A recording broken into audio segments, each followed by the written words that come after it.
नमस्कार प्यारे भाई और बहनों। हम हैं पूर्व जन्म की कहानियों के कथावाचक, past life regression expert, life and leadership coach Hitesh Shabla. प्यारे दोस्तों, हमारे आज के इस वीडियो के अंदर कुछ पास्ट लाइफ के रेवल्यूशंस हम आप सभी के सामने करने वाले हैं। दोस्तों, आप सभी जानते ही हैं कि हमारे को हमारे चैनल पे पास्ट लाइफ रिग्रेशन के केस स्टडीज शेयर करते हुए लगभग 4 वर्ष हो चुके हैं। इन 4 वर्षों के अंदर बहुत सारे पास्ट लाइफ रिग्रेशन के केस स्टडीज आप सभी के सामने प्रस्तुत किए गए। अमूमन तौर पे जब भी हम पीएलआर का कोई केस स्टडी शेयर करते हैं तो कौन सा व्यक्ति कौन सा किरदार था या कौन सा हिस्टोरिकल कैरेक्टर रहा है, इस चीज के ऊपर फोकस करने से ज्यादा हमेशा हमारा फोकस जो भी रेवल्यूशंस हम लोगों के सामने होते हैं इन केस के अंदर, उससे शिक्षा क्या मिल रही है ना, और क्या मैसेज उससे मिल रहा है और क्या चेंजेस हमारे को हमारी लाइफ के अंदर लाने चाहिए, क्या शिक्षा हमारे को लेनी चाहिए, कर्मों की गुह्य गति क्या है ना। इस एस्पेक्ट के ऊपर हम ज्यादा हमारे वीडियोस के अंदर फोकस करते हैं। लेकिन जब से हम जागेश्वर धाम की यात्रा से वापस आए हैं दोस्तों, तब से हमें ऐसा लग रहा है कि बाबा की, परमात्मा शिव की जो जागेश्वर रूप की जो शक्ति है ना प्यारे भाई और बहन, वो बार बार हमें कंपेल कर रही है, बार बार हमारे को पुश कर रही है कि बच्चे, अब आप रेवल्यूशंस कर दो। सारे नाम खुल करके दो, सारी बातें खुल करके सब लोगों को बताओ। और हमें बार बार ऐसा आ रहा है क्योंकि हमें लग रहा है कि जो परमात्मा है उनकी प्रत्यक्षता का, पूर्णतः प्रत्यक्षता का जो समय है वो बहुत बहुत पास आ गया है। पूरे विश्व के अंदर जो एक एक विश्व की आत्मा है, किसी भी धर्म की आत्मा क्यों ना हो, हर आत्मा तक बाबा का संदेश अब पहुंचना है। और कुछ ऐसा होगा कि बिल्कुल जब अंत समय आएगा तो हर एक आत्मा कहेगी कि मेरा बाबा आ गया। और अब जैसे घर वापस जाने का जो समय है सब लोग, तो ये सारी जो हम बातें कर रहे हैं, मतलब कहने का भाव ये है कि आ, जो भोलेनाथ की 18 स्वरूप, आप सब लोग जानते हैं कि हम 18 ज्योतिर्लिंगों का एक प्रोजेक्ट है, एक सेवा है, उससे जुड़े हुए हैं, जिसके अंदर 12 प्रत्यक्ष ज्योतिर्लिंग और 6 ऐसे ज्योतिर्लिंग जो कि प्रत्यक्ष नहीं है, जो कि अप्रत्यक्ष थे और अब प्रत्यक्ष हो रहे हैं। इन सभी स्थानों की यात्रा पे हम रहते हैं। हमारे साथ और भी बहुत सारे भाई बहन हैं, इनफैक्ट बहुत बड़ी टीम है और हम तो उसका छोटा सा हिस्सा है। लेकिन हम यात्रा पे रहते हैं और अ, बाबा के ये सभी 18 स्वरूपों के बारे में सब लोग जाने, और 18 स्वरूपों की क्या 18 विशेषताएं हैं, क्या विशेष शक्तियां हैं, कैसे ये शक्तियां हमारे जीवन के अंदर महापरिवर्तन ला सकती हैं। एक जीवन जो कि डाउन ट्रोडन हो गया है, नेगेटिविटी की तरफ बढ़ गया है, जिसके अंदर हमारा कोई लक्ष्य नहीं है, उसको परिवर्तित करके कैसे हमारे को एक विश्व सेवाधारी, एक महान आत्मा में परिवर्तित करने में की शक्ति हमारे को बाबा प्रदान कर सकते हैं। तो इसी चीज का जो प्रचार है, हमारी जो सेवा है, उसके माध्यम से हम करते रहते हैं।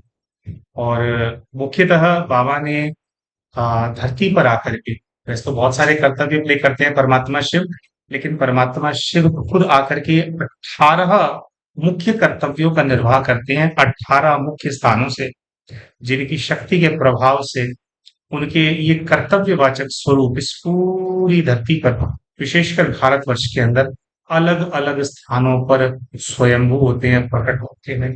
और बाबा की जो 18 विशेष अलग अलग शक्तियां हैं, वो इन 18 अलग अलग स्थानों से, और उन 18 स्थानों से जहां से बाबा ने आकर के कर्तव्य का निर्वाह किया था, वहां से शक्तियां रेडिएट होती। तो आज के हमारे जो वीडियो है, इसके अंदर जो रेवल्यूशंस हम आपके सामने करने वाले हैं, हम ऐसा समझते हैं कि इसका कुछ ना कुछ कनेक्शन बाबा की प्रत्यक्षता से जुड़ा हुआ है। बाबा ने कुछ इसके अंदर कराना है। तो हमारे जो ये जागेश्वर धाम की यात्रा है, इस यात्रा के दौरान बहुत सारे हमारे अपने और हमसे जुड़े हुए कई सारे लोगों के पास्ट लाइफ के रेवल्यूशंस हुए थे और कुछ डिवाइन मैसेजेस हमारे को मिले थे। दोस्तों, हमारे आज के इस वीडियो के अंदर वो डिवाइन मैसेजेस, जिन जिन लोगों से जुड़े हुए ये रेवल्यूशंस हमारे सामने हुए हैं, उनके बारे में जानकारी हमारे आज की वीडियो में हम देने वाले हैं। वीडियो के अंत में कुछ हम ऐसा भी बताने वाले हैं जो कि जो जिस कार्य से अगर आप जुड़ जाते हैं, तो आपके जीवन के अंदर भी महापरिवर्तन होना, आपकी स्थिति, आपकी पोजीशन, जो बहुत बार क्या होता है कि छोटे स्तर पे इंसान का जीवन रह जाता है, कुछ बड़ा नहीं कर पाता इंसान, है ना? वो वहां से, है ना, एक बहुत बड़ा पाठ खुल जाना जिसको बोलते हैं। हम ऐसा समझते हैं कि इस वीडियो के एंड में जो जो चीजें हम बताएंगे, वो आपका एक बड़ा पाठ खोलने में, आपके पर्पस की तरफ आपको अग्रसर करने में आपकी बहुत बहुत सहायता कर सकता है, बहुत बहुत सहयोग कर सकता है। तो आपसे हमारा हाथ जोड़ करके आपसे हमारा निवेदन है कि एक तो वीडियो को आप पूरा जरूर देखना। जो रेवोल्यूशंस हैं उनके बारे में भी आपको बताएंगे, तो वो भी आप सुनना। और उसके साथ साथ वीडियो के अंत में विशेषकर क्या हमें करना है, किस दिशा में हमारे को आगे बढ़ना चाहिए, समय की क्या डिमांड है, परमात्मा हमसे क्या एक्सपेक्ट कर रहे हैं, उसके बारे में भी इस वीडियो के अंत में आप सभी भाई बहनों के साथ हम कुछ जानकारी शेयर करने वाले हैं। तो इस वीडियो को आप पूरा जरूर जरूर देखिएगा। अच्छा दोस्तों, आइए तो फिर आप अपने जो ये पास्ट लाइफ के जो हमारे रेवोल्यूशंस हुए हैं जागेश्वर धाम की यात्रा के दौरान, वो आप सभी के सामने प्रस्तुत करते। तो जागेश्वर बाबा का मंदिर तो अल्मोड़ा में था। हम लोग यहाँ राजस्थान माउंट आबू से निकले, तो पहले संकल्प लिया कि पहले अजमेर जाएंगे, पुष्कर जी के मंदिर, ब्रह्मा जी के मंदिर जाएंगे। और ब्रह्मा जी के मंदिर भी, पुष्कर के मंदिर भी आप जाएंगे ना, तो वहां पर भी बाबा की मूर्ति है एक मंदिर के अंदर। हम देखते हैं हमारे फोन में है, तो वो मूर्ति आपको उसकी फोटो जो है आपके सामने प्रेजेंट करेंगे। वो ब्रह्मा जी की मूर्ति है जिसके अंदर उनके सर के अंदर जो है शिवलिंग है ना, जो कि इस चीज का प्रतीकात्मक स्वरूप है कि जो परमात्मा शिव हैं, वो ब्रह्मा के ललाट में प्रवेश करके, जैसे ना यहाँ से अपने आप को प्रत्यक्ष करके अपने बारे में पूरी दुनिया को बताते हैं और अपने आप को प्रत्यक्ष करते हैं। तो अजमेर जाना था जी, पुष्कर जी के मंदिर। तो पुष्कर जी के मंदिर जहां पर है, वहां पर बहुत सारे मंदिर है, कॉरिडोर बना हुआ है। और उन्हीं मंदिरों में से जो सबसे पहले मंदिर में हम लोगों ने सेवा करी, जहां पर भक्तजनों से इंटरेक्ट किया, वो था हिंगलाज माता और बाबा गोरखनाथ जी का मंदिर है। साथ में ही है, माता का गर्भगृह भी बना हुआ है और बाबा गोरखनाथ के भी वहां पर जो है बहुत सारे जैसे भक्त वहां पर आते हैं, भक्त जन आते हैं, और धर्मशाला भी बनी हुई है। तो पहले दिन हम मंदिर के अंदर जाते हैं, तो कुछ ऐसा होता है कि जो हमारी धर्म पत्नी है और जो दूसरे सेवादार हैं, वो तो जैसे पूरा बाजार में अलग अलग मंदिरों में पर्चे बांटने और ये सेवा करने लग गए थे। और हम जो है इस मंदिर के, जैसे हम द्वार पर पहुंचे ना, जैसे हमारे को बाबा गोरखनाथ ने वो मंदिर के अंदर हमारे को खींच लिया। उनका बड़ा सा चित्र है, चित्र जैसे हमारे को खींच रहा था, दूर से ही जैसे हमारे को खींच रहे थे। तो हम जाते हैं। अच्छा, पहले 2 बार गए थे और दोनों दिन हमारे को जो है बहुत सारे डिवाइन डाउनलोड्स हुए थे। तो जो हिंगलाज माता जी हैं, उनका जो द्वार था, जो पट थे उनके गर्भगृह के, वो बंद थे पहले दिन। कुछ हम ऐसे समय पे करे होंगे, उस टाइम पे ओपन नहीं थे। और गोरखनाथ जी की ऐसी मूर्ति है। तो हम जाते हैं, उनके सामने बैठते हैं। जैसे ही बाबा की मूर्ति के सामने हम बैठते हैं, तो एकदम से जैसे हम ना गहरे ध्यान के अंदर चल जाते, बहुत डीप चले जाते, बहुत। और बहुत डीप जाने के बाद हमें कुछ दृश्य जो है सामने इमर्ज होने लगते। दृश्यों में हमारे को ऐसा दिखाई देता है कि एक कोई बहुत बड़ा पेड़ है जिसके नीचे बाबा गोरखनाथ स्वयं खड़े हैं।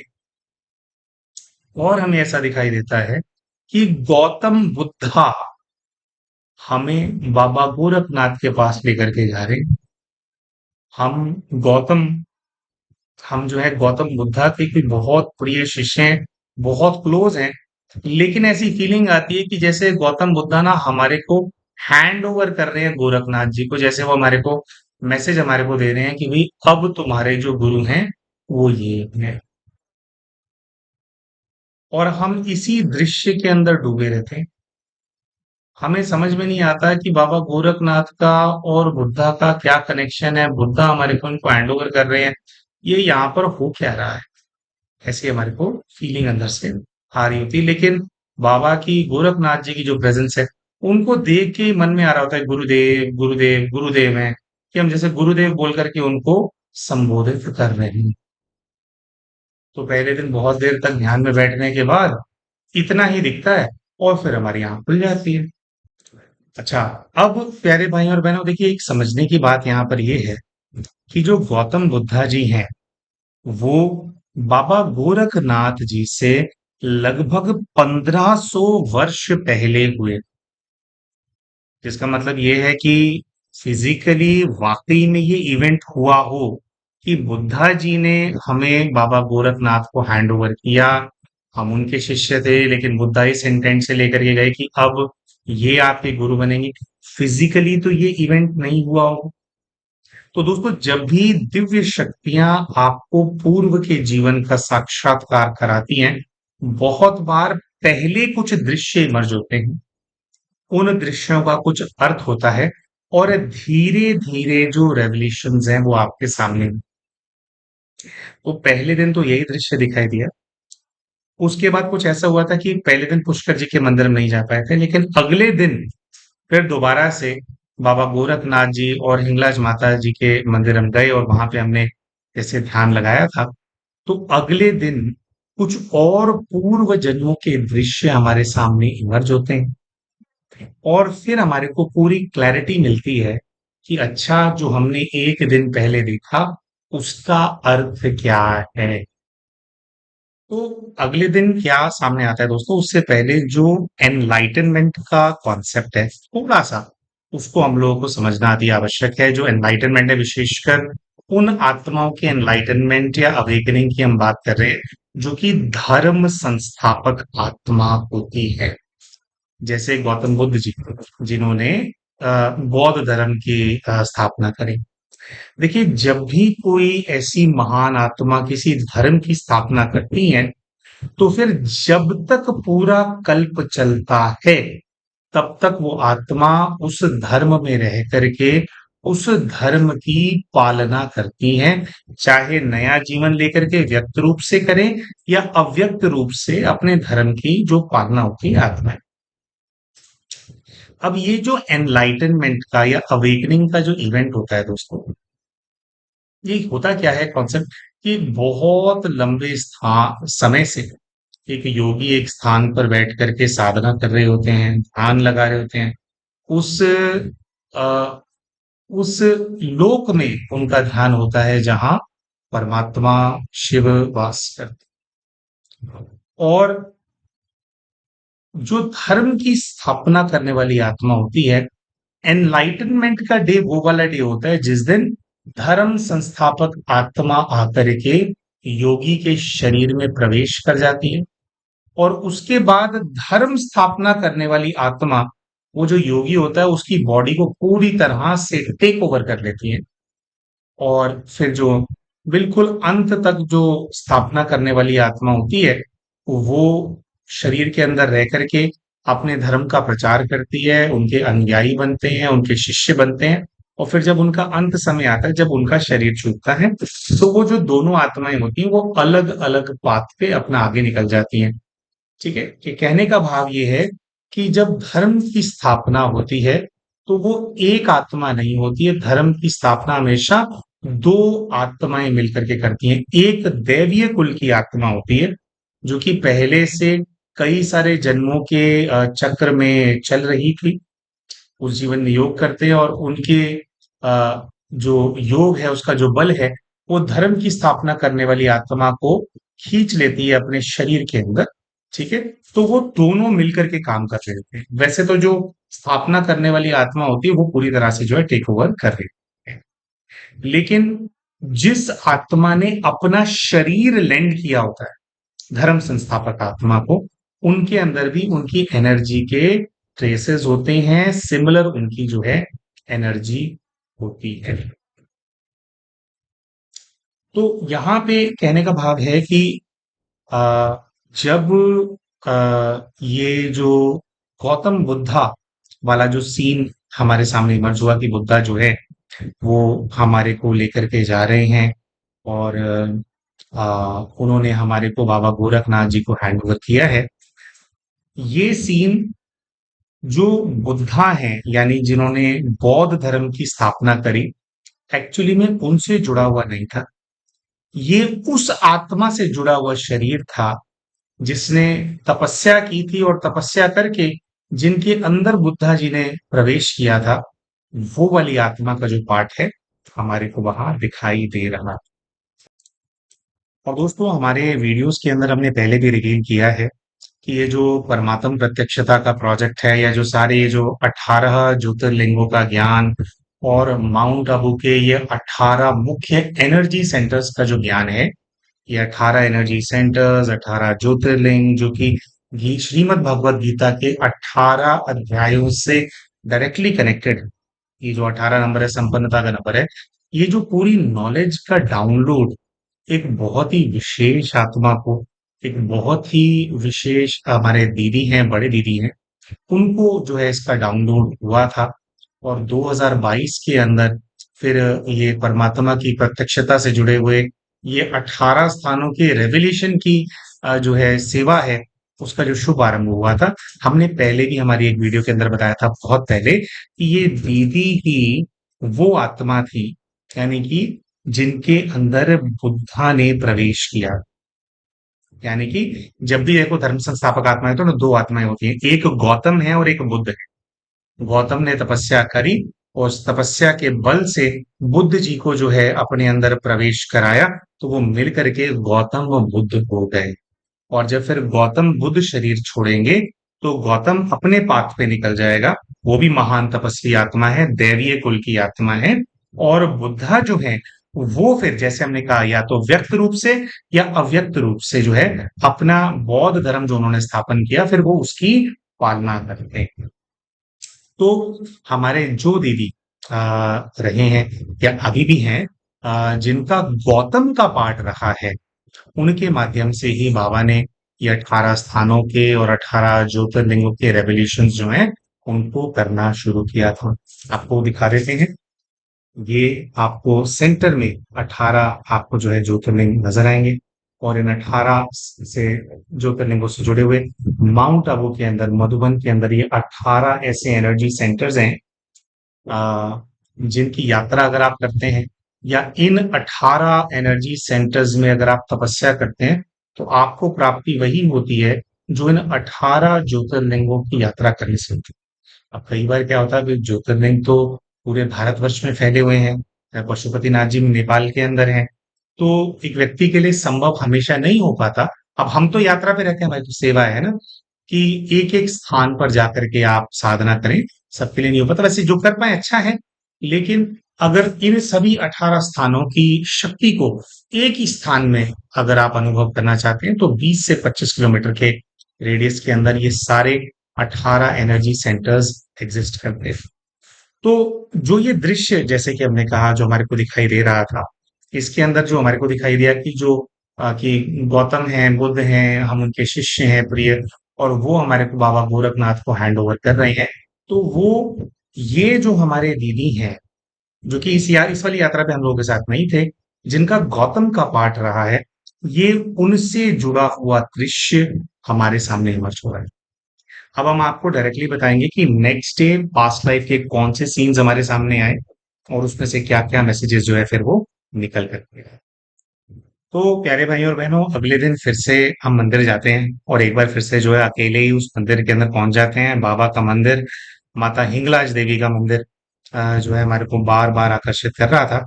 और इस दिन क्योंकि हम सुबह सुबह पहुंचते हैं, तो हिंगलाज माता का जो गर्भगृह है, उसके जो पट है, उसके जो द्वार है, वो हमारे को खुले हुए मिल जाते हैं। माता रानी के गर्भगृह की जो तस्वीर है, वो भी हम यहाँ पे अभी प्रस्तुत करते हैं आप सभी के सामने। तो कुछ ऐसा होता है कि अब देखो, गर्भगृह के अंदर प्रवेश करना अलाउड तो होता नहीं, लेकिन माँ में इतना आकर्षण होता है, हमारे को ऐसा लगता है कि माँ अपने बेटे को जैसे बुला रही है और कह रही कि बच्चे अब आ जाओ। तो जैसे कोई होता नहीं है वहां पे, और आसपास होते हैं जो भी ब्राह्मण देवता है वहां के, पता नहीं कहीं गए होते हैं। अच्छा, दिव्य शक्तियां भी ना ऐसे कर देती हैं, अगर उनको किसी बच्चे को बुलाना है ना, कहीं पर कुछ मिलवाना है, और वहां अलाउड नहीं है, तो वहां के जो लोग हैं वो उनकी बुद्धि घुमा देते हैं, है ना। तो माता रानी के हम गर्भगृह में जाते हैं, जहां माँ के चरण हैं। तो वहां पर जो है, जो उनका प्लेटफॉर्म है, वहां पर ना जैसे हमारे को माँ का आदेश आता है कि बच्चे यहाँ हाथ रख। तो जैसे ही जाकर के हम वो पोडियम के ऊपर हाथ रखते हैं, हमारे को ऐसी फीलिंग आने लग जाती है कि जैसे वो ऊपर की तरफ हमारे को खींच रहा है, जैसे एक बहुत स्ट्रांग पावर है, वो ऊपर की तरफ किसी पोर्टल के अंदर हमारे को प्रवेश करा रहे हैं। हम खींचते चले जा रहे हैं जैसे ना, और वो खींचते चले जा रहे हैं, और जाते जाते जाते जाते एकदम से हमारे को ना ड्राई माउंटेन्स की एक गुफा दिखाई देने लगती है। रूप हमारा बदल जाता है, और हम अपने आप को एक जायंट के रूप में देखने लग जाते हैं। जायंट मतलब कोई एक ऐसा व्यक्ति है जिसकी 7.5-8 फुट हाइट भी होगी। 8 फुट तो खैर बहुत ज्यादा बोल दिया, लेकिन 7.5-7 फुट का तो है। और उसको ना कुछ समझ में नहीं आता, खाता बहुत है एक तो, है, और उसको कुछ समझ में नहीं आता है। जैसे मंद बुद्धि होता है ना कोई, मंद बुद्धि व्यक्ति है, लेकिन शरीर उसका बहुत बहुत विशाल। वो सूखी हुई मिट्टी के पत्थर टाइप हैं, उन पे बैठा हुआ है और कुछ सोच रहा है। और वो जो व्यक्ति है ना, उस जैसे हमने बताया, उसको कुछ समझ में नहीं आता, लेकिन उसको बस एक फीलिंग पता है, और वो फीलिंग है कि माँ का क्या आदेश है। जैसे वो जो स्थान है, वहां पर, वहां पे की जो शक्ति वही पालती है। तो ऐसा धीरे धीरे रियलाइज होने लगता है कि जो हिंगलाज माता का जो शक्ति पीठ है, ये वो जगह है। ये स्थान जो है, कोई यहाँ पे कोई बहुत ज्यादा धन दौलत नहीं है, कोई बहुत ज्यादा भक्त भी नहीं आते यहाँ पे, मतलब वीरान सा है। कई स्थानों पर त्रिशूल नजर आ रहे हैं लगे हुए, जिसपे भगवे रंग में कुछ कपड़े से बंधे हुए हैं, और वहां बैठ करके ऐसे हुए है। और जो हमारा ये किरदार नजर आ रहा है ना, उसको कोई बहुत ज्यादा खुशी है ना कोई गम है, मतलब क्योंकि वो उसका दिमाग ज्यादा नहीं चलता, उसका दिमाग बंद है, मंद बुद्धि है। और ऐसी फीलिंग आती है कि बचपन से ही उसका शरीर बहुत बड़ा था, तो उसके घर वाले उसको पाल नहीं सकते थे, और वो शायद कहीं आसपास या कहीं दूर दराज के गांव में थे। और वो कुछ ऐसी कंप्लेंट लेकर के आए थे माता रानी के मंदिर में, माता रानी के दर्शन करने के लिए आए थे, तो कंप्लेंट लेकर के आए थे कि ऐसा बच्चा हमारे को क्यों मिला है। छोटी सी उम्र में उसका शरीर बहुत बड़ा था, और वो बहुत खाता था, उसके घर वाले अफोर्ड नहीं कर सकते थे। तो वो क्या किया उन लोगों ने, घर वालों ने, माता रानी के मंदिर लाए बहाने से, और वहीं पर अबैंडन करके चले गए। और फिर तब से वो जो बच्चा है ना, मंदिर के अंदर, जो मंदिर है उसके कुछ पुजारी हैं, उनका अपना कुछ ग्रुप है, वो लोग आते हैं, मंदिर को मेंटेन करते हैं और चले जाते हैं। और जो भी माँ के लिए जो भोग बनता है, या फिर भी जितने भी भक्तजन वहां पर आते हैं, है ना, वो माता रानी का जो भोग है वही खा करके ये जो जाइंट है, वो वहां पर जो है सरवाइव करता है। और फिर आगे दृश्य दिखाई देने लगता है कि काले रंग की पगड़ियां पहनी हुई है लोगों ने, मतलब वो जैसे अफगान टाइप लोग होते हैं ना, अफगानी नहीं है वो, कुछ और है। तो लेकिन उन्होंने पहनी हुई है, मुंह उन लोगों ने ढके हुए हैं। और एक व्यक्ति है जो मंदिर के अंदर प्रवेश करना चाहता है, और हमारे को एकदम से जैसे इंट्यूशन आया है कि ये इस मंदिर के अंदर प्रवेश नहीं कर सकता। तो जाकर के जैसे वो व्यक्ति है वो आता है, तो हम जाकर के जैसे उसको रोक देते हैं कि प्रवेश नहीं कर सकते। क्यों प्रवेश नहीं कर सकता? तो कुछ ऐसा है कि जो ये मंदबुद्धि व्यक्ति है, इसको दुनिया की कोई बात समझ में नहीं आती, लेकिन इसको माँ जो है वो इंट्यूशन देती है कि किसको आने देना है और किसको नहीं आने देना। तो ये, क्योंकि मंदबुद्धि है, इसको डर लगता नहीं, है ना, ये ज्यादा फीलिंग भी नहीं समझ पाता। कोई अगर कुछ एक्सप्लेन करने की कोशिश करे तो उसको एक्सप्लेनेशन समझ में नहीं आती। तो वो जो है कि कोई बहुत बड़ा मुस्लिम सरदार है, जिसको माँ की महिमा के बारे में पता लग गया, कुछ शक्ति के बारे में पता लग गया है। तो वो यहाँ पे आकर के देखने के लिए आया है कि वाकई में ये हिंगलाज माता के अंदर कोई शक्ति है या नहीं है, क्योंकि इसने किसी बड़े अटैक पे जाना है। अपना इसका बहुत बड़ा ग्रुप है, उसके साथ ये कहीं पर जाकर के अटैक करेगा। और कुछ ऐसा है कि जैसे अब वो मुस्लिम है, मतलब जैसे फैक्शंस होते हैं ना, इनके ग्रुप होते हैं बहुत बड़े, कोई राजा नहीं है वो, लेकिन जैसे कोई लुटेरों का बहुत बड़ा ग्रुप होता है या जो लोग जैसे ऐसे दूसरों पे कब्जा कर लेते हैं, तो यहां से अब वो, ये भी अभी हिंदुस्तान में ही आती है जगह, तो वो लेकिन किसी ऐसे राज्य की तरफ वो करने वाला है, और अगर वो वहां जाएगा तो वहां पे वो बहुत लूटपाट मचाएगा। वहां पे जो बहू बेटियां हैं, जो बहनें हैं वहां की, उनके वो गलत काम करते हैं, ये लोग उठा करके ले जाते हैं, और वो ये करने वाला है। और इसको इस काम के लिए शक्ति चाहिए। हालांकि वो देवी उसमें मानता नहीं है, लेकिन कुछ बहुत बड़ा उसको पता लग गया है, तो उसको पता है कि उसने दर्शन कर लिया तो पावर आ जाएगी, और उस पावर का इस्तेमाल करके वो ये सब कुछ करने वाला है। तो अंदर ही अंदर जैसे हमारे को रियलाइज हो रही है ये चीज, और हमारे को माँ का आदेश ऐसा आया है कि ये अंदर प्रवेश नहीं करना चाहिए। और फिर एकदम से ऐसा दिखाई देता है कि कुछ वो कह रहा है, हम समझ नहीं रहे हैं उसकी बात को, और वो क्रोधित हो गया है। और अभी जो उसके साथ उसके लड़ाके हैं, शायद उसके मेन जनरल्स को वो साथ लेकर के आया था अपने, जो कि लगभग हमारे को 9-10 लोग एकदम से वो आते हैं, तो वो एकदम से सबने काले कपड़े पहने हुए हैं, वो हथियार लेकर के आ जाते हैं और वो अटैक करते हैं। लेकिन ये जो व्यक्ति है, जो मंद बुद्धि है, ये क्योंकि इसका शरीर बहुत बड़ा है तो उसको काबू नहीं कर पा रहे हैं, और वो सबसे जैसे लड़ाई करते हैं। इसको हथियार भी चलाने नहीं आते हैं, तो वो लोग जो है अलग अलग घाव दे रहे हैं और ये कर रहे हैं।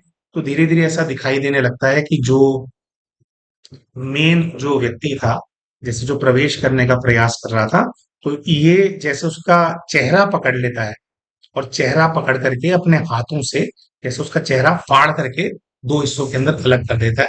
तो बहुत दहशत हो गई है उन लोगों के अंदर, लेकिन वो लगातार वार किए जा, तो ऐसा दिखाई देता है कि भाई उसको जैसे फाड़ दिया, तो 4-5 लोग जो है लगातार उनके जो ब्लेड्स हैं, तलवार हैं, बड़े चाकू हैं, उससे गोद रहे हैं। मतलब एक नहीं, दो नहीं, जैसे होता है ना कि 100 बार वार कर दिया हो, इतना ज्यादा मारा है, और वो पूरा जैसे खूनम खून हो रहा है। और ऐसा जब ये हो रहा है, तो ऐसा होते होते एक पतला लड़का है, जो कि मंदिर के पुजारियों के परिवार से है, और वो एक ट्रेन्ड फाइटर है। तो ऐसा दिखाई देता है कि ये जो 4-5 लोग थे जो अभी लड़ रहे थे, कुछ और लोग हैं जो और लोगों को बुलाने के लिए गए हैं वहां पे। तो और 15-20 लोग जैसे वहां पे आ जाते हैं। जैसे 15-20 लोग आते हैं नहीं आते वो बिल्कुल क्लैरिटी नहीं मिली, लेकिन कुछ और लोग आ जाते हैं। और ये जो लड़का है जो ट्रेन फाइटर है, वो भी उनके ऊपर धावा बोल देता है। जो ट्रेन फाइटर है, वो ये 7-7.5 फुट का नहीं है, वो एक रेगुलर लड़का है, जैसे वो 6 फुट के होते हैं ना, अच्छे जैसे योद्धा होते हैं, इस टाइप का है। और वो बहुत फॉर्मिडेबल फाइटर है, बहुत स्किल्ड है। तो वो आकर के भी उन पे टूट पड़ता है और उनसे बहुत अच्छी मार्शल आर्ट्स करता है।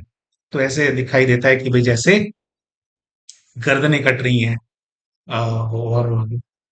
और अचानक से मतलब इन लोग लुटेरों का कुछ ऐसा है कि ये तो बस कुछ प्राप्ति वहां पे करने के लिए आए थे, उन्होंने एक्सपेक्ट नहीं किया था कि कैसा युद्ध हो जाएगा। और दिखाई ऐसा देता है कि भाई ये जो लड़का है इसको भी मार देते हैं वो। और फिर कुछ ऐसा होता है कि जैसे और जो पुजारियों के परिवार होते हैं, ये लड़का अकेला नहीं है, इसके जैसे और भी ट्रेन फाइटर्स हैं। शोर मच रहा है तो लोगों को रियलाइज हो गया, तो सब लोग आ रहे हैं। तो इधर से जब सब लोग आते हैं और हथियार वो लेकर के आते हैं, तो जो भी बचे कुचे लोग होते हैं, वो जो है वहां से भाग जाते हैं। तो वहां पर जैसे कि 10-15 लाशें वो पड़ी हैं, और कम से कम 100 वार होते हैं वो जाइंट टाइप।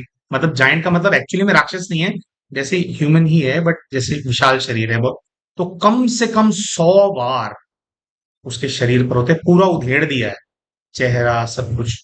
और वो वहीं पर जैसे गिर गया है। और ये जो लड़का है, जो तलवार से फाइट कर रहा था, इसके ऊपर इतने वार नहीं हुए हैं, लेकिन इसको भी जैसे फेटल वुंड्स हैं।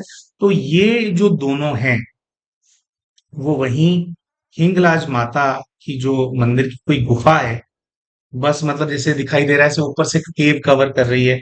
बहुत बड़ी केव है, अंदर माँ है, मतलब अंदर उनका जो है विराजमान है माँ। तो वहां पर जो है इन दोनों के प्राण जा, अब ये दृश्य दिखाई देता है। तो माँ हमें बताती हैं कि बच्चे ये तुम दोनों हो। अच्छा, ये बात हम बताना भूल गए कि बाकी सेवादार तो जैसे सेवा कहीं और कर रहे थे ना, तो अगले दिन जब हम वहां पे गए थे और ये वाले जोन में हम चले गए थे, तो वहां पर हम और हमारा पुत्र था। तो माँ ने हमारे को दिखाया कि बच्चे, ये तुम दोनों हो। और ये उन्होंने रियलाइज कराया। अभी कुछ ऐसा होता है हमारे साथ ना कि एक के बाद दूसरी चीज जो हम प्रस्तुत करते हैं वो आपस में कनेक्टेड ही निकलती हैं, भोलेनाथ के प्लान के हिसाब से चल रहा है। तो हमने, अगर आप लोगों ने हमारा लाइव पीएलआर देखा हो, जो वैसे तो हमारे को अपने बारे में और ये खुद भी बहुत कुछ पता है, लेकिन जब हमने प्रस्तुत किया था कि प्रॉक्सी पीएलआर किस प्रकार से होता है, तो उस चीज के अंदर एक क्लैरिटी मिली थी कि हमारे सभी पार्ट्स के अंदर से एक नेगेटिव पार्ट जो हमारा पीछे रहा है वो अलेक्जेंडर का पार्ट रहा है, जिसके अंदर हम अलेक्जेंडर थे। और अलेक्जेंडर ने जो है 10 सालों तक जो है बहुत राजाओं के जो है सर उतारे थे, बहुत कुछ उसने किया था। मैसेडोनिया को वो बनाना चाहता था ना, विश्व विजेता बनना चाहता था। तो और अलेक्जेंडर के साथ जो सबसे उसका लास्ट जो इंडियन जो राइवल है, जिसके बारे में कई प्रश्न भी आए कि अगर आपका ये वाला पार्ट रहा तो जीता कौन था, अलेक्जेंडर जीता था या पोरस जीता था। तो उस चीज पे हमारे को क्लैरिटी नहीं है, क्योंकि वो जैसे होता है ना कि आपको अगर कोई पार्ट भी आपके सामने रिवील होता है तो कौन सा एस्पेक्ट उस पार्ट का रिवील हो रहा होता है, तो वो लाइफ तो बहुत बड़ी होती है ना। तो ये वाला एस्पेक्ट जो है रिवील नहीं हुआ था कि एक्चुअली में कौन है, लेकिन हमें ये वाली बात पता है हमारे पीएलआर के माध्यम से कि आज जो हमारे पुत्र हैं, हमारे पुत्र का जो पार्ट है वो राजा पुरुषोत्तम का था, यानी कि पोरस का था। तो हमारे इस जीवन के अंदर जो ये अलेक्जेंडर वाला जो जीवन रहा, उसके अंदर अलेक्जेंडर का जो सबसे ज्यादा फॉर्मिडेबल जो उसका राइवल रहा, जिसने उसको रोक दिया, जिससे मिलने के बाद जो है वो अलेक्जेंडर रिट्रीट कर गया था, और फिर वो वापस गया तो खैर मैसेडोनिया भी नहीं पहुंच पाया था, वो बीच में ही जैसे वो बीमार हो गया था और वो मर गया था, और वो जो भी मैसेजेस वगैरह अपने देकर के गया है ना। और जो जो जो राजा पुरुषोत्तम है, वो भी बहुत लंबे समय तक जीवित नहीं थे, उसके बाद कुछ वर्षों के बाद जो है उनको भी जैसे उनका असैसिनेशन हो गया। तो यहाँ पर माँ ने ये रेवोल्यूशन कराया क्योंकि हमारे अंदर ना एक प्रश्न था कि अलेक्जेंडर और पोरस, उनके बीच में जो भी संधि हुई हो, जो भी उनकी अंडरस्टैंडिंग हुई हो, लेकिन फिर भी वो बहुत ज्यादा फॉर्मिडेबल ओपोनेंट्स थे। और जो हमारे पुत्र हैं, जो हम दोनों के जन्म पता है, अनेकों अनेक जन्मों में हम दोनों भाई रहे, और योद्धाओं के रूप में हमने एक दूसरे के साथ मिलकर के बहुत सारे युद्ध लड़े हैं, धर्म रक्षा से जुड़े हुए बहुत सारे युद्ध लड़े हैं। और जैसे ऐसा भी हुआ है कि अगर हमारा सिंहासन है और हम नहीं हैं, तो हमारे जो अभी के जो हमारे पुत्र हैं वो सिंहासन को संभाल रहे हैं। आपसी बहुत ज्यादा ट्रस्ट। अब हम हिस्ट्री में जाते हैं तो दोनों राइवल्स हैं, उनके आगे के जन्मों की यात्रा में जाते हैं तो वो कभी भाई हैं, कभी पिता पुत्र हैं, और दोनों में इतना गहरा प्रेम है हमारे पुत्र और हमारे बीच में। जो किरदार भी हैं, धीरे धीरे और किरदार रिवील करेंगे, उनके कैरेक्टर्स के अंदर आपस में बहुत प्रेम और अंडरस्टैंडिंग होती है। तो माँ ने ये रिवील किया कि बच्चे, जब आपने वो वाला पार्ट प्ले किया था और उसके बाद आप जैसे वो 3 शिक्षाएं देके गया था ना अलेक्जेंडर, उसको रियलाइज हो गया था। एक्चुअली अलेक्जेंडर के साथ क्या है कि उसके एक बहुत ट्रस्टेड जनरल था, क्लियटस, जिसको अपने अहंकार के चलते और अपने सोच के चलते जो है उसने खुद मार दिया था। और उसके बाद खुद ही अलेक्जेंडर जो है ना अंदर से टूट गया था। और हमें ऐसा लगता है, ये हमारा अंदाजा है, ये हमने पूरा देखा नहीं है, लेकिन हमें ऐसा लगता है कि अलेक्जेंडर ने इस बात को रियलाइज किया है कि भारत के अंदर जो लोग लड़ रहे हैं उससे, तो राजा पुरुषोत्तम है, वो तो अपने लोगों के लिए अपनी जान देने को तैयार है, सब कुछ अपना न्योछावर करने को तैयार है। और मैंने अपने अहंकार के लिए अपने उस जनरल को मार दिया जो कि पूरी तरह से समर्पित था। तो उसको रियलाइज हो गया था कि यार बहुत गलत काम कर रहा हूं। तो कई सारे रेवोल्यूशंस के अंदर एक रेवोल्यूशन माँ के माध्यम से ये भी हुआ कि जब आप बेटा करेक्शन के पाथ पे जाते, क्योंकि जब अलेक्जेंडर मर रहा था तो उसके बाद जो हमारे को रियलाइजेशन इस बात का है कि वो और फतेह और कत्लो गारत और मैं राज्य छीन लूं, फिर वो नहीं करना चाहता था। वो चाहता था कि आप जिस भूमि के हो उस भूमि से प्रेम करो, जो मिले उसकी रक्षा करो, और बल्कि ऐसे आक्रमणकारियों से भूमि को बचाओ। तो वो संकल्प के चलते राइट आफ्टर दिस लाइफ उसको ये अपॉर्चुनिटी मिली। तो जो वो जायंट दिखाई दिया वहां पे। तो वो मंद बुद्धि वो इसीलिए था क्योंकि पुराने जन्म का पाप का भार बहुत ज्यादा है। और जिन लोगों ने आकर के मारा, ऐसा हम अंदाजा लगा रहे हैं कि अलेक्जेंडर के हाथों ना बहुत सारे राजा ने बहुत सारे बहुतों को मारा, बहुत जनरल्स को मारा था उसने। और वो जिस राजा को मारता था ना, उसका सर काट के जो है उसकी जैसे मालाएं बना करके ना उनके जनरल लेकर के घूमते थे, ताकि जो दूसरा राजा है वो सर कटे हुए सर देख करके डर जाए और सबमिट कर दे अलेक्जेंडर के सामने। तो थोड़ा वो इस तरह का वो था। तो ऐसी चीजें हो जाती हैं, तो उसके परिणाम स्वरूप उसको एक अबैंडन कर दिया गया। गुफा में रह रहा है, कैसे जी रहा है कैसे नहीं जी रहा पता नहीं, है ना। कुछ प्रसाद है उस पे वो कर रहा है, मंद बुद्धि बन गया। लेकिन क्योंकि अब वो प्रोटेक्ट करना चाहता है तो उसकी अपॉर्चुनिटी भी मिली, है ना। तो वहां से माँ ने बोला कि बच्चे तुम सेवा में आए, और वहां से फिर जो तुम्हारा पाठ वो सुधरना शुरू हो। लेकिन दोस्तों इसी के साथ साथ माँ ने हमें हमारे बहुत पूर्व के जीवन के एक वचन के बारे में याद दिलाया। और मतलब ये वो हमारा हाथ वहां पे हमारे हाथ जम गए थे, माँ का जो पोडियम है ना, वहां जम गए थे हमारे हाथ। और ये जैसे बात हो रही थी, तो उन्होंने पूर्व के जीवन के वचन के बारे में बोला। उन्होंने कहा कि बेटा सब ठीक है, सब अच्छा कर रहे हो, लेकिन वचन अभी तक भी पूरी तरह से पूरा नहीं किया मेरे बेटे ने। तो हमने माँ से कहा कि क्या वचन है। तो ये अंदर ही अंदर रियलाइज हुआ कि जो वचन है वो ब्रह्मचर्य से जुड़ा हुआ है। तो हम माँ को कहें कि माँ ऐसी बात नहीं है, देखो हमारी दृष्टि क्लीन कर ली है हमने पूरी, है ना। हम कुदृष्टि रखते नहीं, अच्छी दृष्टि रखते हैं। और अच्छे विचारों में भी नहीं आने देते गलत चीज को। शारीरिक रूप से भी है, वाणी भी अपनी काफी शुद्ध कर ली है माँ। तो ब्रह्मचर्य से जुड़ा हुआ कौन सा वचन है जो मैंने पूरा नहीं किया। तो माँ ने हमारे को डीप रियलाइज कराया कि बच्चे, संपूर्ण ब्रह्मचर्य की धारणा उस दिन होगी जिस दिन हर महिला के अंदर तुम्हें माँ नजर आएगी, मैं नजर। दोस्तों ये जो माँ ने हमारे को मैसेज दिया ना, ये हर उस बच्चे के लिए मैसेज है, विशेषकर पुरुषों के लिए मैसेज है जो कि ब्रह्मचर्य की धारणा करना चाहते हैं। कितने ही हैं जो कि इसमें होते हैं। देखो नॉर्मल इंसान तो, रेगुलर व्यक्ति तो ऐसा सोचता है कि ये धारणा हो ही नहीं सकती, ये असंभव है। लेकिन ऐसा नहीं है। कितने अनेकों अनेक लोग हैं जो कि निवृत्त होकर के इस चीज को अचीव करते हैं। ठीक है। और बहुत सारे राजयोग के मार्ग पे चल करके घर गृहस्थी में रहते हुए भी अपना आचरण पूरी तरह से पवित्र रखते हैं, शुद्ध रखते हैं, लेकिन फिर भी जन्म जन्मांतर के संस्कार हैं अपवित्र होने के, उनको चैलेंज आता है। तो हम ऐसा समझते हैं कि माँ का ये जो संदेश है, ये हर उस बच्चे के लिए है, विशेषकर पुरुषों के लिए जो कि ब्रह्मचर्य की धारणा करना चाह रहे हैं, लेकिन उसमें अड़चने आ रही हैं। तो माँ ने कहा कि बच्चे, तूने वचन दिया था तेरे गुरु को कि तू जब भी कोई फेमिनाइन एनर्जी तेरे संपर्क में आएगी, तो पूरी तरह से जो है मातृत्व के भाव के अंदर चला जाएगा। मतलब माँ की दृष्टि से देख।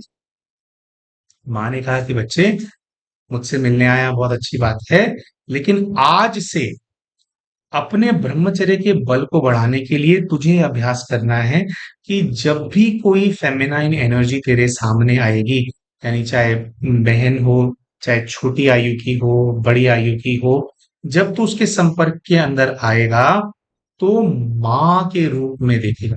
कई सारे क्या होते हैं भाई, होते हैं वो क्या करते हैं कि जैसे चेहरे की तरफ नहीं देखते, चरण ही देखते हैं, है ना। ये भी एक वो होता है। लेकिन एक ना भय भी चल रहा होता है कि भाई अगर मैं ब्रह्मचर्य की धारणा करना चाहता हूँ, पवित्र रहना चाहता हूँ, और ज्यादा अगर मैं ऑपोजिट जो जेंडर है अगर मैं उनके चेहरे देखूंगा ये तो आकर्षण पैदा ना हो जाए। तो माँ ने उसका तोड़ दिया कि बच्चे, आकर्षण पैदा इसलिए होगा क्योंकि तुम उनको अपने बराबर की एज का समझ रहे हो, बहन भी बोल रहे हो, है ना, लेकिन फिर भी। तो माँ ने कहा कि बच्चे, जो पवित्रता का जो भाव है, जो पवित्रता की पावर माँ के रूप में देखने में है, वो किसी और रूप में देखने में नहीं है। तो माँ ने कहा कि बच्चे, मैं याद दिला रही हूं तुझे तेरा वचन अब वचन माँ को नहीं दिया, जो नेक्स्ट रेवोल्यूशन हुआ ना उसमें दिया था, है ना? तो माँ ने कहा कि बच्चे याद दिला रही हूँ तेरा वचन, कि जब भी आज के बाद तू किसी महिला के संपर्क में आएगा, माँ है, मुंह से कहने की आवश्यकता नहीं होती है। कई क्या होता है कि ऐसे घर किसी को माता बोलोगे तो बहन ही ऑफेंड हो जाए, है ना?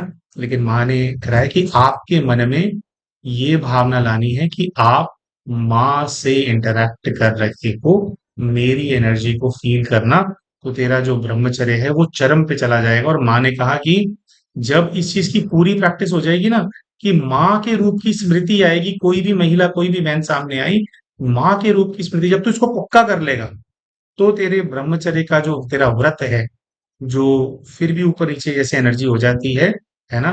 तो वो तो बिल्कुल ब्रह्मचर्य की पवित्रता की जो चरम है, उसको प्राप्त कर लेगा। तो ये बोल करके माँ ने जो है हमारे को कहा कि बेटा अब आप जाओ। और फिर जैसे माँ का आदेश आया, तो वहां से हमारे हाथ उठ पाए। और जैसे फिर वहां से हाथ उठे और हम बाहर आए, तो जैसे देवी माँ होती है ना, उनके जो मंदिर होते हैं या जैसे गर्भगृह होता है, उसके बाहर हमेशा क्षेत्रपाल बैठे होते हैं। तो एक काले क्षेत्रपाल की मूर्त थी, है ना? वो कोई पता नहीं कौन से वाहन पे बैठा था। और एक सफेद क्षेत्रपाल की मूर्त थी। तो जैसे ही हम बाहर निकले, तो माँ ने रियलाइज कराया कि ये तुम दोनों हो। और जैसे ही हमने हमारे बेटे की तरफ देखा, वो बाहर था, वो खेल रहा था वहां पे, तो हमने बोला इधर आओ इधर आओ, इसमें से कौन सा, इनमें से एक आप हो एक मैं हूं। तो एकदम से जैसे उसको टच हुआ, तो उसने बोला कि पापा, व्हाइट वाला मैं हूँ, ब्लैक वाले आप हो। जैसे उसको भी वो चीज माता रानी ने टच कराई है, जो भी है।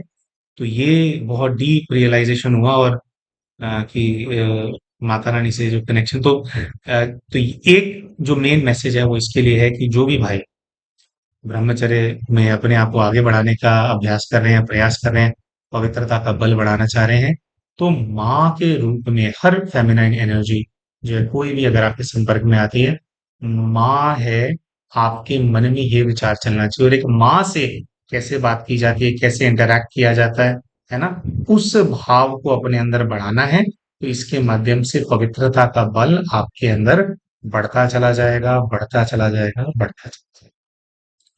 अच्छा, तो फिर उसी दिन दोस्तों, ये इवेंट होने के बाद जब माता रानी के गर्भ से ग्रह से हम बाहर आ जाते हैं, तो फिर हमें रियलाइज होता है कि हमने जो वो धर्मशाला है, जो मंदिर है, उसके सिर्फ एक भाग को एक्सप्लोर किया है। उसका एक और भाग था जहां पे बहुत सारी महान पुण्यात्माओं की मूर्तियां थी। और जैसे एक दूसरा भाग है जहां पर शिवलिंग भी है। एक दिन पहले रियलाइज नहीं हुआ, माँ ने ये सब दिखाया उसके बाद। जैसे माँ ने बोला कि जाओ देखो, है ना?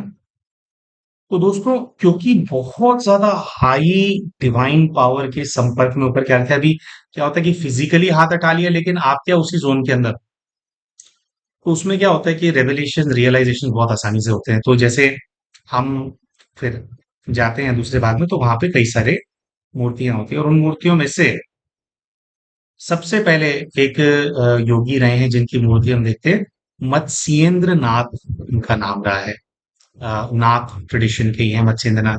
उनको देखते ही हमारे को रियलाइज होता है कि हमारा अभी जो योगी भाई है, जिसका रियल नेम हमने रिवील नहीं किया है क्योंकि परमिशन नहीं है उसकी, लेकिन उससे जुड़ी हुई भी कुछ कहानियां हमने डाली है ना, भगत सिंह वाली स्टोरी हमने डाली है। जिस व्यक्ति का पार्ट भगत सिंह का रहा है, वो मत्स्येंद्र नाथ जी को देखते ही हमारे को रियलाइज होता है कि ये वही सोल, उनका ही पार्ट रहा है मत्स्येंद्र नाथ जी।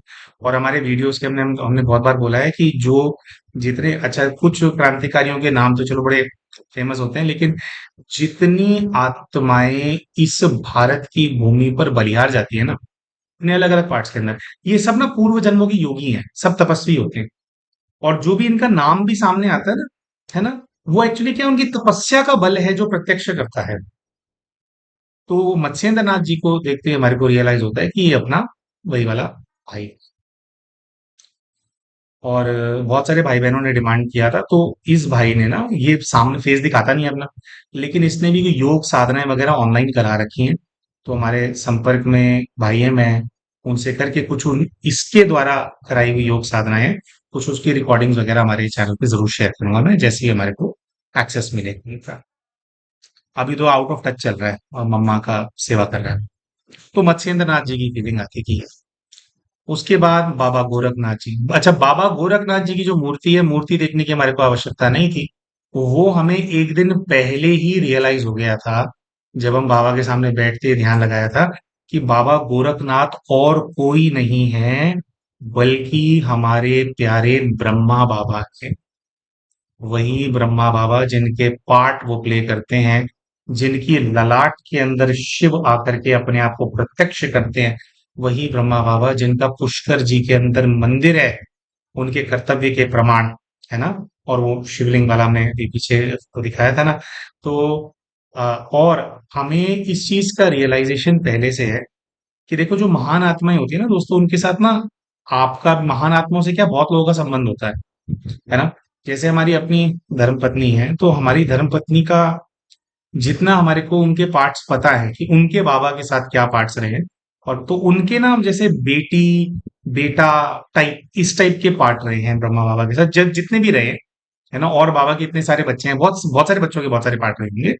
लेकिन हमारी जो पत्नी है, उनके ब्रह्मा बाबा के साथ पार्ट इस तरह के रहे हैं कि भाई बेटी होगी, बेटा होगा, भतीजा होगा, टाइप अलग अलग जन्मों के अंदर। और हमें इस चीज का रियलाइजेशन है कि जो ब्रह्मा बाबा है ना, हमारा उनके साथ उनके शिष्य का पाठ है, अनेकों अनेक जन्मों का, कि कैसे ना कैसे करके उनसे हम शिक्षा, ज्ञान ये प्राप्त करते हैं। और हमें ऐसा लगता है कि हम उनके वो वाले स्टूडेंट हैं, जो स्टूडेंट पे गुरु को बहुत विश्वास होता है, तो वो उनको लगता है कि भाई हाँ ये भी कर लेगा, तो अपनी बेटी नहीं ब्याह देते उसके साथ, है ना। कि भाई चलो ये डिजर्व करता है, कि ये मेरी फूल कुमारी है, तो उसको इसके साथ ट्रस्ट कर सकता, अपनी पुत्री का हाथ दे देते, तो वैसा वाला वो है। तो यहाँ पे भी, तो ये हमने क्यों शेयर किया पता नहीं, क्या भोलेनाथ की क्या मर्जी है, क्या बाबा ने रियलाइज कराया अभी।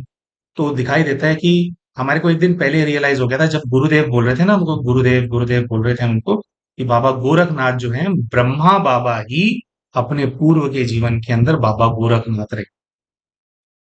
तो देखा, उसके बाद वहां पर एक मूर्ति सामने आई, जो कि नाथ ट्रेडिशन के जो मेन 9 नाथ रहे हैं, है ना। ये वाली बात हमारे को बाद में पता लगी कि मेन 9 जो नाथ रहे हैं, उनमें से रहे हैं वो, नव इनके रत्न है उनमें से रहे हैं। तो एक इनके योगी रहे हैं जालंधर नाथ जी। जालंधर नाथ जी का मूर्ति देखते ही हमारे को रियलाइज हुआ, ये और कोई नहीं है, ये हमारे दीदी है। वही दीदी जिनका गौतम का पार्ट रहा है अपने पूर्व के जीवन में। वो दीदी जिनको बाबा ने ये वाले प्रोजेक्ट के रियलाइजेशन कराए, है ना। 18 मुख्य स्थानों के रियलाइजेशन कराए, हमारे वो वाले दीदी जिनसे ये महान पुस्तक ओम का रहस्य, ये बाबा ने लिखवाया। इसके रियलाइज, इसके रेवल्यूशंस की, ओम से जुड़े हुए बहुत सारे रेवल्यूशंस, एनर्जी से जुड़े हुए बहुत सारे रेवल्यूशंस है इस पुस्तक के अंदर, नहीं करवाए। वही जो दीदी हैं, जो गौतम भी थी, जिनके अंदर बुद्धा ने प्रवेश किया था, वो अपने जीवन के अंदर जालंधर नाथ रहे हैं। ठीक है। फिर वही कॉरिडोर में हम घूमते हैं, और कॉरिडोर के अंदर हमारे को दो चित्र दिखाई देते हैं। ये जो सारे हैं, हम लोग इनकी फोटो शेयर कर रहे हैं आपके साथ साथ साथ में ना। दो चित्र दिखाई देते हैं वहां पर। चित्र दिखाई देता है कि योगी का, जिनका वहां पे नाम लिखा हुआ था भर्तरी नाथ। और एक वहां पर चित्र होता है जिसका नाम होता है गोपी चंद जी। जैसे ही, अच्छा, उन दोनों का जो चित्र है ना, चित्र ना ऑलमोस्ट सेम सा ही बना हुआ है, दोनों की शक्लें सेम लग रही हैं, सेम सा बना हुआ है, जैसे चित्रकार जैसे बना पाए। लेकिन फिर भी गोपी चंद को देखूं तो वो फील नहीं आए। भर्तरी नाथ जी के चित्र को देखते ही हमारे को रियलाइज हुआ कि ये मैं हूं, ये मेरी फोटो है। क्योंकि एक ना, जब हम योगी बहुत गहरे योग में होते हैं, एक ना योग करने का तरीका होता है कि जब आप चल रहे हो ना, चलते फिरते अपने आप को तपस्वी रूप में देखना, या चलते फिरते अपने आप को देवी के, देवता के रूप में देखना, उनकी एनर्जी से कनेक्ट करना, इस प्रकार से होता है। तो बहुत बार जब हम योगिक, महान योगी के रूप में अपने आप को इमर्ज करते थे ना, हमारे को वही नजर आता था कि हितेश ऐसा नहीं दिखता है, वैसा दिखता है जो उस दिन हमने उस चित्र में देखा, कई सालों से नजर आ रहा था। तो हमारे को रियलाइज हुआ कि ये है। और ये रियलाइजेशन के बाद जो गोपी चंद जी हैं, जब हमने उनको देखा तो हमारे को फीलिंग आई कि ये हमारा पुत्र है इस जीवन में। एक ये मैं हूं, ये है। और दोस्तों ये बात सुनकर के हम अचंभित हो गए थे। देखो हमारे साथ हम लोग जाते हैं, सब क्या योगी आत्माएं हैं। एक और सेवाधार बहन है ना। बाद में शाम को जब वहां पे आए ना, हमने चित्र दिखाया कि देखो ये है, तो उसने बोला कि ये आपका बेटा है ये। उसको भी रियलाइज हुआ था ये वाली चीज, हमारा वाला नहीं हुआ था। उसने कहा था ये है, नाम नहीं ले रहे हम जानबूझ के। उसने कहा था कि ये है। तो वहां पर तो होता क्या है कि हम ऐसा सोचते हैं कि भी आप जा रहे हो, सब लोग तुम ही लोग निकल रहे हो। क्या होता है कि शक्तियों ने जब रेवोल्यूशन करना होता है ना, तो वैसे स्थानों पे बुलाते हैं जहां पे आपके, क्योंकि हमारे को पूर्व जन्म के कुछ रेवोल्यूशन कराने थे उन्होंने। तो जहां पे हम सब लोगों की स्मृतियां होंगी, हम लोग कुछ जुड़े होंगे, या कुछ ऐसा कोई वो स्थान होगा कि हमने मिलकर के कुछ कर्तव्य पूरा किया होगा, जिसके प्रतीकात्मक स्वरूप में वो मंदिर वहां पर है, और वहां पे सब ये मूर्तियां जो है विद्यमान है, उनको बिठाया गया है। और फिर वहां पे बाबा गोरखनाथ जी की भी मूर्त थी। गोरखनाथ जी की मूर्त देख करके तो था कि हमारे ब्रह्मा बाबा हैं। तो ये सब होता है। इसके बाद फिर जो है हम रिसर्च करते हैं, और हमारे को ऐसा पता लगता है कि जालंधर नाथ जी, जो कि हमारे दीदी हैं इस जीवन में, जालंधर नाथ जी ने जो भर्तरी नाथ है, उनका उनको वो नाथ ट्रेडिशन के अंदर लेकर के आए। जो भर्तरी नाथ जी हैं, वो उज्जैन के राजा थे, बाबा महाकाल की नगरी के राजा थे। अच्छा, ये सब बातों में सबसे ज्यादा खुशी हमारे को ये हुई कि जब वो भर्तरी हरि थे, तो उज्जैन के राजा थे। अब उज्जैन का राजा कोई भी नहीं बन सकता। सारी दुनिया के राजा बन जाओ, चक्रवर्ती सम्राट बन जाओ, सब कुछ बन जाओ, उज्जैन का राजा वही बन सकता है जिसने पूरी तरह से अपने आप को महाकाल को समर्पित कर रखा है। उज्जैन का राजा, क्योंकि उज्जैन में तो कोई राजा जा भी नहीं सकता, वहां के राजा महाकाल हैं बाबा। तो लेकिन जो जिसके अंदर ऐसा होगा ना कि जैसे कि उनकी चरण पादुका को अपने सर पे रख करके, निमित्त बन करके, सेवा भाव से, है ना, राज्य भार संभालने वाली कोई आत्मा होगी, तो ऐसी ही आत्मा जो है वो उसकी गद्दी पर वहां पर बैठ सकती है, उज्जैन की गद्दी पर बैठ सकती है। ये वहां की शक्ति है, क्योंकि असली राजा वहां के बाबा महाकाल। तो हमें अपने पूर्व के जीवन में उस गद्दी पर थोड़े समय के लिए भी बैठने का अगर सौभाग्य प्राप्त हुआ, तो हमारे को रियलाइजेशन हुआ कि हमारा जो समर्पण है हमारे बाबा के प्रति, उसको हमारे बाबा जो है वो रिकग्नाइज करते हैं। तो भर्तृहरि के कुछ ऐसे एक्सपीरियंसेस थे उसकी लाइफ के, जो कि शायद उसके पत्नी से या लव लाइफ से जुड़े हुए थे, जिसमें उसको रियलाइज हुआ था कि भाई इन सब चीजों में कुछ नहीं रखा, धोखे ही है। और कुछ उसने कुछ सीक्रेट, बाबा महाकाल के आशीर्वाद से कुछ सीक्रेट था उसके पास, इमोर्टल लाइफ का, या कैसे इमोर्टल किया जाता है, कैसे अपने आप को अमर किया जाता है, या आयु कैसे बढ़ जाती है बहुत ज्यादा, सब कुछ सीक्रेट था। ऐसे कुछ ऑनलाइन आया था, मेरे को एग्जैक्टली तो पता नहीं है। तो वो चीज उसने अपनी शायद पत्नी को बताई थी, और घूम फिर करके पत्नी ने वो सारी जगह बता दी थी बात, और वो भेद खुल गया था। वो बहुत हर्ट हो गया था उस चीज से। तो फिर कुछ ऐसा होता है कि जालंधर नाथ जी जो हैं, वो उनको ज्ञान देते हैं हठयोग का, और उन्होंने फिर इनको गोरखनाथ जी को इंट्रोड्यूस कराया था, और गोरखनाथ जी ने फिर परीक्षाएं ली थी उसकी। उन परीक्षाओं में से एक परीक्षा थी कि अब जो तुम योगी बन गए हो, तो अपने महल जाकर के भिक्षा मांगो। क्योंकि जो भर्तृहरि है, जो जो हमारा किरदार था, उसको क्या था कि उसके अंदर रॉयल ईगो थी। मतलब कि वैसे अहंकारी नहीं था, लेकिन एक रॉयल ईगो थी कि भाई आई एम अ रॉयल। और बाबा गोरखनाथ जी का ये आदेश था उनको, जो हमारे को रिसर्च में पता लगा कि भर्तृहरि को उन्होंने ये शिक्षा दी थी कि कोई भी महिला तुम्हारे संपर्क में अगर आएगी, तो तुम उनको माँ की दृष्टि से देखोगे। अब ये अगले दिन हमारे को इंटरनेट से पता चल रहा है, लेकिन एक दिन पहले माँ ने बता दिया था हमारे को कि बच्चे ये वाला वचन अभी पूरा नहीं हुआ है, कि माँ की दृष्टि से पूरा देख नहीं पा रहे हो अभी आप, है ना। तो बाबा गोरखनाथ का ये फिर रियलाइजेशन होता है कि ये किया, तो वहां पे सारे किरदार हमारे को मिलते हैं। तो एक दिन पहले का रियलाइजेशन क्या होता है, देखिए दोस्तों, हमारे पूर्व के जीवन के अंदर जो गौतम बुद्ध है, उनके साथ एक किरदार आता, आनंद बुद्ध, आनंद करके था। और जब बुद्धा बुद्धा जी को क्या था कि उनको जहर दिया गया था, वो जहर, वो जो खीर है, वो बुद्धा के लिए नहीं थी, आनंद के लिए थी।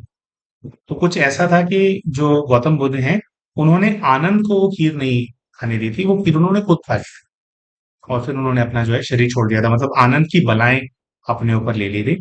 तो जब एक दिन पहले हमारे को रियलाइजेशन हुआ कि गोरखनाथ जी के पास हमारे को लेकर के गए हैं, उस दृश्य का रियल मतलब वो था, जो कि अगले दिन इन सब रेवल्यूशन के बाद ऑनलाइन हमारे को पता लगा कि जालंधर नाथ जी, यानी वही आत्मा जो कि गौतम थे, और हम, मतलब ये उस जीवन के अंदर भर्तरी नाथ थे, भर्तरी हरि थे, है ना, लेकिन पूर्व के जीवन में आनंद थे। तो थोड़ा मिक्सअप हो गया उस चीज के अंदर, जब दृश्य आया ना, तो बुद्धा और आनंद दिखाई दे रहे हैं कि गोरखनाथ जी से इंटरेक्ट कर रहे हैं, क्योंकि सोल लेवल पे हम वही वाली एनर्जीज हैं, है ना। और लेकिन एक्चुअल सीन जो पास्ट के अंदर घटित हुआ है वो ये था कि जालंधर नाथ जी ने पहले इसको बाहर निकाला, राजपाट में से इसको योग के माध्यम में ले मार्ग पे लेकर के आए भर्तृहरि जी को। फिर उन्होंने गोरखनाथ जी को किसी एक समय के लिए जैसे हैंड ओवर कर दिया था कि आप इनके साथ होकर के साधना करेंगे। तो गोरखनाथ जी को वो जालंधर नाथ जो है वो भी गुरु थे उनके भर्तृहरि के, और गोरखनाथ जी को भी फिर उन्होंने जैसे अपना गुरु बना लिया था। और अम, फिर जो गोपी चंद जी हैं, वो इनके शायद मामा लगते थे, और राजपाट छोड़ करके जब ये तपस्या के मार्ग पे चले गए थे भर्तृहरि, तो उससे इंस्पायर होकर के फिर गोपी चंद जी भी जो हैं, वो भी जो है फिर अपना राजपाट छोड़ करके वो योगी बन गए फिर। दोस्तों, तो ये सारी बातें हमने क्यों करी, क्यों बताया आपको, कोई पावर ट्रिप है, क्या है ये? देखो, ऐसा है कि अच्छे, बड़े और इस प्रकार के पार्ट ये कोई सिर्फ हमारे नहीं है। बाबा के बहुत सारे बच्चे, ये हमारे तो रेवोल्यूशन हो रहा है। रेवोल्यूशन क्यों हो रहा है? क्योंकि जैसे जैसे रेवोल्यूशन होता है आपका स्वमान बढ़ता चला जाता है, आप रियलाइज करते चले जाते हो कि आप बड़ा काम करने के लिए बने हुए हो, आप और बड़ी सेवा करने के लिए मोटिवेट होते रहते हो। लेकिन पहले समर्पण, पहले सेवा, पहले परमात्मा को प्रत्यक्ष करूंगा या करूंगी, इसका जुनून, और जब आप इस जुनून के अंदर आगे बढ़ते चले जाते हो, बढ़ते चले जाते हो, फिर ऐसा होता है कि ये रेवल्यूशन आपके सामने होते हैं। एक्चुअली कई सारे बच्चे जब हम ये वीडियोस बनाते हैं तो वो ऐसा सोचते हैं कि हमारा भी रेवल्यूशन हो तो हम मोटिवेट हो जाए ना। ऐसा नहीं होता है, पहले आप मोटिवेट होते हो, पहले आप अपना सब कुछ न्यौछावर करने को तैयार होते हो परमात्मा की प्रत्यक्षता के लिए, और फिर उस मार्ग पे जो एक्चुअली इस प्रकार की सोल्स होती हैं कि इतना ज्यादा वो सब कुछ न्यौछावर करने को तैयार होती हैं, उनके बड़े पार्ट्स होते ही हैं, फिर वो उनको रिवील होने लग जाते हैं। तो यहां से अब आपको क्या करना है, देखो, आ, एक हमारी लाइफ का दोस्तों एस्पेक्ट है कि हम ये काम करते हैं, कमर्शियल एस्पेक्ट है, लेकिन हमारे जो जीवन का लक्ष्य है वो हमारे भोलेनाथ को पूरे विश्व के अंदर प्रत्यक्ष करना, ये हमारे जीवन का लक्ष्य है ना। और इसका बहुत जुनून रहता है हमारे साथ। उसके लिए जो भी लगाना है ना, तन मन धन जन, सब कुछ लगाते हैं। जैसे यहाँ पे भी क्या जन शक्ति लगा रहे हैं ना, आप सब हमसे जुड़े हुए हैं, हमारे वीडियोस आप देखते हैं, तो आपके सामने हम दिखा रहे हैं कि बाबा आया, उसने क्या क्या अपने पार्ट प्ले किए, है ना। तो अब देखो हमारे साथ रेवोल्यूशंस क्यों हो रहे हैं और ये क्या होता है। देखो, जो ये हमने जैसे बोला कि अभी जागेश्वर जी के योग चल रहा है, ठीक है, और हम तत्पर है, हम उसके लिए भागा दौड़ी कर रहे हैं, तो रेवोल्यूशन हमारे सामने। बहुत सारे ऐसे भाई बहन होते हैं कि वो तो बेचारे अपना पीएलआर भी कराते हैं, फिर भी बेचारों का रेवोल्यूशन नहीं हो पाता, है ना। या फिर मान लो थर्ड आई भी कराते हैं, तो उनके साथ जो एनर्जीज होती हैं वो बहुत ज्यादा हावी वाली भी होती हैं, उतना रेवोल्यूशन नहीं होने देती जितना होना चाहिए। तो बच्चों की इच्छा रह जाती है अंदर से।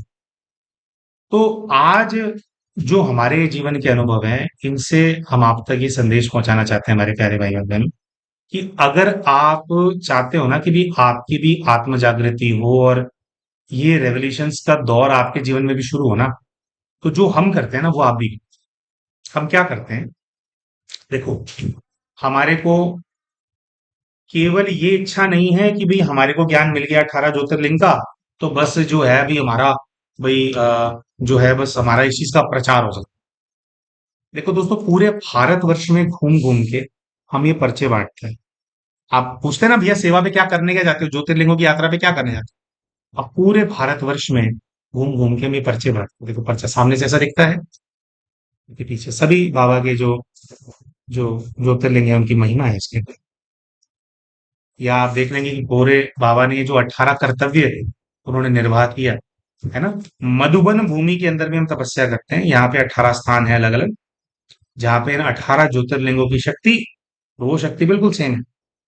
यानी यहाँ के 18 एनर्जी सेंटर्स, हमारे जीवन का लक्ष्य है ये जो 18 एनर्जी सेंटर्स हैं, बाबा के जो 18 स्वरूप हैं, इसके बारे में हर किसी को पता लगे, और इनसे जो प्राप्तियां होती हैं उसका लाभ हर व्यक्ति को मिले।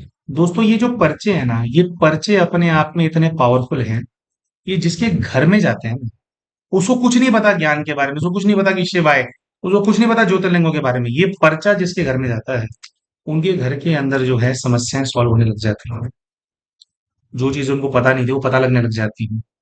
जिन लोगों को नींद नहीं आती ना, अपने तकिए के नीचे रखना सोना शुरू करते हैं, 3-4 दिन के अंदर उनको नींद आने लग जाती है। इंसोम्निया की प्रॉब्लम सॉल्व हो रही है लोगों को। ठीक है, इसीलिए हमारे वीडियोस के अंदर हम बोलते रहते हैं कि भैया ये पर्चे मंगाओ अपने लिए। आप जैसे हमारे कोई भाई बहन, हमको हम रेकमेंड करते हैं कि 100 पर्चे मंगाए, 20-25 अपने घर में रखिए अलग अलग स्थानों पे, अपने पर्स में जरूर रखो, अपनी जेब में रख लो, और बाकी 70-75 पर्चे तो आपको ऐसे करने कि अपने पड़ोस में बांट दो, जहां जिसको दे सकते हो दो। क्यों दो? क्योंकि ये जो पर्चे हैं दोस्तों, ये इन 18 के 18 स्वरूपों की, बाबा के जो कर्तव्य हैं, उनकी शक्ति को रेडिएट करते हैं। जिसके घर में जाते हैं उसके माध्यम से क्या होता है, इनकी पावर से, इनकी एनर्जी से, क्योंकि बाबा की स्मृति है इसके अंदर, उनके इश्यूज सॉल्व होने लगते हैं, उनकी ब्लॉकेजेस ठीक होने लगते हैं। ठीक है, फिर ये जो हर एक स्वरूप की क्या महिमा है, कैसे, पीछे हम लोग इसके अंदर क्या है कि ब्रीफ में लिखा हुआ है। फिर ये जो पुस्तक है मेरे प्यारे भाई और बहन, ओम का रहस्य, जब आप इसको खोलेंगे तो जैसे इसके अंदर क्या है, ओम का ज्ञान है ना? ये इसमें लिखा है कि सर्वधर्म जो है, चाहे सिख धर्म है क्या है, इनके जो सिंबल्स हैं, इनका क्या अर्थ है, क्या रेलेवेंस है। फिर जैसे बाबा ने क्या कर्तव्य पूरे किए, जिसकी वजह से ये जो सभी जो ज्योतिर्लिंग है, इनका सारा नॉलेज इस पुस्तक के अंदर है। दोस्तों, ये जो पुस्तक है ना, ये इतनी पावरफुल पुस्तक है, जिन लोगों को एनर्जी फील होती है ना, इसको हाथ में लेते हैं ना, इससे करंट दौड़ता है हाथों के शरीर के अंदर। इसको कभी आपका मन ना लग रहा हो, दिमाग में ब्लॉकेज फील हो रही है ना, खोल करके इसके 2-4 पेज पढ़ो, एकदम से आपको ऐसा फील होगा कि भैया कोई प्रभाव था ना, रिलीफ हो गया, पावर आ जाती है। बहुत बहुत विशेष। और इसके अंदर सभी जो ज्योतिर्लिंग है, पूरी नॉलेज है, क्या कर्तव्य है, क्या है, कैसे है, और कैसे उसको अपने उसके अंदर यूज करना है। और इसी नॉलेज को हर महीने, आपको पता है मेडिटेशन का कोर्स होता है, हमारे साथ जो भाई बहन जुड़े हुए हैं, वो अपने कोर्स के माध्यम से ही समझाने का प्रयास करते हैं, कैसे आप यूटिलाइज कर सकते हो, पावर को यूज कर सकते हो, उसका वो प्रयास अपना करते रहते हैं। तो देखो, हमें हमारा भाग्य बनाना है। हम पूरे भारतवर्ष में ट्रैवल कर करके ये पर्चे बांटते हैं। जब भी यात्रा पे जाते हैं ना, जैसे जागेश्वर धाम जी की यात्रा पे गए, 10-12 हजार पर्चे लेकर के निकलते हैं, मंदिरों मंदिरों में, मार्केटों में, जो रास्ते में जो जगह दिखती है वहां पे बांटते चले जाते हैं। संकल्प ये है कि बाबा की प्रत्यक्षता हो, और इसका लाभ जितनी आत्माओं को मिलेगा, उतना ज्यादा क्या होगा, पुण्य इकट्ठा होगा। अब क्या है कि एक एक आत्मा की सेवा करना क्या एक बड़ा लंबा टास्क होता है, वो भी हमारे को करनी चाहिए। लेकिन ये जैसे भोलेनाथ ने टूल दे दिया है कि बच्चे ये तो पहुंचाते चले जाओ, तो ये पर्चा नहीं है, ये भोलेनाथ का परचम है, परचम झंडा है। जहां जहां पहुंच रहा है, वहां वहां पर बाबा का झंडा जो है वो लहरा रहा है। अब इसके अंदर क्या है कि बहुत सारे बड़े दीदियां वगैरह भी, वो लोग भी सेवा करते हैं, उनके जो स्थान होते हैं, जहां पर जाकर के लोग साधना को फिजिकली सीख सकते हैं। तो जैसे हम किसी स्थान पे जाते हैं, कोई हमारे बड़े दीदी हैं तो उनके संपर्क में रहते हैं, तो उनके जो उनका मेडिटेशन का जो स्थान होता है, उसकी स्टैंप्स वगैरह हम इस पे लगा देते हैं, परमिशन लेकर के। और वो जैसे मान लो किसी स्थान पे गए, वहां पे 3-4 हजार पर्चे स्टैंप लगा करके बांट दिए। ठीक है, अब लोगों को आना है भी एग्जैक्टली, अब कहाँ जाकर के साधना करनी है, तो सेंटर जाकर के साधना कर पाते हैं, सीख पाते हैं, है ना? या जैसे इसके अंदर नंबर वगैरह भी डाल रखा है, वही ऑनलाइन कोर्स का, जो कि हम रेकमेंड करते रहते हैं कि आप करो। तो किसी को करना होता है तो उसको व्हाट्सएप नंबर है, उसके माध्यम से वो ऑनलाइन सीख पाते हैं। तो आ, हम पूरे भारत की यात्रा पे, जैसे इस वर्ष में तो है ही है, आप लोग जानते हैं, थोड़े टाइम में गायब हो जाते हैं, अभी यहाँ जा रहे हैं वहां जा रहे हैं। तो हमारी सेवा क्या है? यही ही सेवा है। जाना है, परमात्मा को प्रत्यक्ष करना है, उनके सभी स्वरूपों का ज्ञान सब जगह फैलाना है, ये पर्चे बांटते चले जाना है, कल्याण होता चला जाए। तो आपके जीवन के अंदर अगर पर्पस मिसिंग लग रहा है ना, कि आपको ऐसा लग रहा है कि भाई अब क्या सेवा करें बस यार, तो ये जैसे हम पीछे पड़े हुए हैं कि बांटने ही बांटने हैं, देने ही देने हैं, पहुंचाना ही पहुंचाना है, इस सेवा के अंदर आप भी जुड़ जाए। कैसे कर सकते हो? देखो, आप हमारी टीम को संपर्क कर सकते हो। अगर आपको ये पर्चे जो है इसका पीडीएफ हम डाल देंगे, ठीक है? आप प्रिंट आउट निकाल करके भी बांट सकते हो। लेकिन क्या है कि कलर्ड पर्चे होते हैं, तो एक एक प्रिंट आउट क्या 5-10 रुपए का पड़ता है। आप चाहो तो ये पर्चों को हमारी टीम से मंगवा सकते हो। ये केवल ये जो पूरा छपा हुआ पर्चा है, ये 1 रुपए का, ये मेरे ख्याल से ना 1 रुपए का एक पर्चा आता है बस। हम लोग लाखों के हिसाब से छपवा करके रखते हैं ये पर्चे। और वैसे तो हमारे को ये बात बोलने की आवश्यकता नहीं है, लेकिन फिर भी बोल देते हैं कि ये जो पर्चे और पुस्तक वगैरह हम आप लोगों को मंगाने के लिए भी बोलते हैं ना कि अपने लिए मंगाओ, ये हमारी कोई कमाई का जरिया नहीं है। हमारी कमाई करने के लिए हम ये सेशंस करते हैं। अब हमारी बहुत बड़ी टीम है ना? और एक एक सेशन के हजारों हजार रुपए लेते हैं ना। पर्सनली अगर किसी को हमसे ही सेशन कराना हो, तो एक बार सेशन करने के 9,000 रुपए लेते हैं। हमारी टीम से हमारे स्टूडेंट से कराते हैं तो उसमें सस्ता पड़ता है सेशन। लेकिन एक बात कर रहे हैं कि एक सेशन करने के 9,000 रुपए ले लेते हैं। तो ये एक एक रुपए के पर्चे से कोई कमाई नहीं करनी है हमारे को। हमारा लक्ष्य ये है। अच्छा, हमारी भी जो कमाई है खाली बोलने की बात नहीं है, तो हमारा भी क्या है कि ये जो सारा इकट्ठा कर रहे हैं, उसमें जुनून यही है कि सब जगह पे ये पर्चे बांटना और ये सब करना, इसके लिए धन चाहिए हमारे को। बाबा की प्रत्यक्षता करानी है, उसके लिए धन चाहिए, है ना? तो जैसे वो उसके अंदर अच्छे से हमारे को खुला है हाथ, ठीक है, बढ़िया यूटिलाइज कर पाते हैं, बाबा की कृपा है। ठीक है? तो ये आप चाहें तो खुद प्रिंट करा लो, लेकिन बांटो इनको। आप देखना जिंदगी बदल जाएगी आपकी। खुद प्रिंट नहीं करा सकते, हमारी टीम से मंगा लो। 300-400 रुपए के अंदर पूरा सेट भेज देते हैं हम आपको, इतने सारे पर्चे, शिपिंग कॉस्ट भी इंक्लूडेड है, बुक्स भी भेज देते हैं। फिर मान लो बुक्स आपने एक बार मंगा ली, आपने पढ़ लिया, आपने कोर्स भी कर लिया, अब आपको पर्चे ही पर्चे चाहिए, तो आप हमारी टीम को बोल सकते हो कि जी मेरे को तो 300 पर्चे चाहिए, 400 पर्चे चाहिए। संकल्प लो। अटके हुए काम लोगों के बन रहे हैं, लोगों की मतलब चीजें एकदम ऐसे जादू से चेंज हो रही है लोगों की लाइफ के अंदर। ठीक है? तो ये हमारे इस वीडियो का मैसेज था। तो ये वीडियो का मैसेज हमने क्यों दिया? अच्छा, एक और बहुत विशेष बात है जो बतानी भूल गए। ये जो पूरा ट्रिप है ना दोस्तों, इस ट्रिप के दौरान एक और बहुत ही इंपॉर्टेंट रियलाइजेशन कराया हमने। और वो जो हमारे को दिखाया है, वो अब पता नहीं ये वाली बात बतानी चाहिए या नहीं बतानी चाहिए, लेकिन हमने संकल्प लिया था कि बता दें। जो हमारे पुत्र हैं, उनसे जुड़ा हुआ रियलाइजेशन कराया था भोलेनाथ ने कि यज्ञ के अंदर एक बहुत ही विशेष आत्मा रही है, जिनका नाम था आनंद किशोर। बाबा ने राम नाम रखा था, वैसे कुछ और नाम था उनका। आनंद किशोर उनका जो है आध्यात्मिक नाम रखा गया था। तो हमारे को ये रियलाइज कराया कि आनंद किशोर ने ही हमारे घर में हमारे पुत्र के रूप में जन्म लिया हुआ। अभी हमारे पुत्र जो है वो 10-11 वर्ष के हैं। उनका नाम हम नहीं लेंगे, उनकी फोटो हम नहीं दिखाएंगे, क्योंकि जैसे कुछ ऐसी आत्मा के बारे में पता लगता है लोगों को, तो फिर सब लोग जो है ज्यादा, थोड़ा उनसे एनर्जी ज्यादा लेने लग जाते हैं। अभी छोटा है, गुप्त रखना है वैसे उसको। लेकिन ये हम इसलिए बता रहे हैं क्योंकि देखो, जब ये पुस्तक लिखी जा रही थी ना, ये और एक और हमारे परमात्म प्रत्यक्षता की पुस्तक है, वो तो मेन ज्योतिर्लिंगों पे फोकस्ड है। इसमें और ज्यादा नॉलेज है ओम के रहस्य के अंदर। तो क्या होता है, पुस्तक होती है ना कुछ करेक्शन होते ही होते हैं, है ना? आप लिखेंगे, फिर कुछ करेक्शन आ जाएगा, फिर कुछ, एक लंबा समय तक जो पुस्तक है उसकी राइटिंग और रीराइटिंग चलती रहती है। तो हमारा जो पुत्र छोटा सा है, ऐसा होता था कि पुस्तक पूरी हो गई, दीदियों ने बोल दिया अच्छा पुस्तक पूरी हो गई बेटा, है ना? लेकिन फिर हमारे पुत्र उसको खोलेंगे और देखेंगे और बोलेंगे इसमें गलत है, ये ठीक कराओ उसको, इसमें ये वाला करेक्शन हो, इसमें ये वाला करेक्शन हो। मतलब 7-8 साल का बच्चा करेक्शंस करा रहा है, 9 साल का बच्चा करेक्शंस करा रहा है शुरू से। ये जो पुस्तकें हैं, इसके अंदर उनका भी एक पार्ट रहा है। अब वो छोटा बच्चा है, उसका कोई वो इतना कोई वो ये नहीं है कि वो कोई राइटिंग एक्सपर्ट है। लेकिन ऐसा हम लोगों को पता लगा है कि अच्छा, हम नहीं जानते प्रॉपरली कि आनंद किशोर जी कौन थे, उसके लिए हम क्षमा चाहते हैं। लेकिन जब रिसर्च किया गया और बाबा से ये नाम आया और चेहरा वगैरह दिखाई दिया था, तो ये ऐसी चीज पता लगी कि जब ब्रह्मा बाबा शरीर में थे, तो उस टाइम पे यज्ञ के अंदर शुरू-शुरू के टाइम में पढ़े लिखे यही थे। मतलब सबसे ज़्यादा पढ़े लिखे थे ये। और बाबा की जो मुरलियाँ चलती हैं वो हिंदी में चला करती थी। उनका अंग्रेजी के अंदर अनुवाद करना, उनको जगह-जगह पहुँचाना, है ना?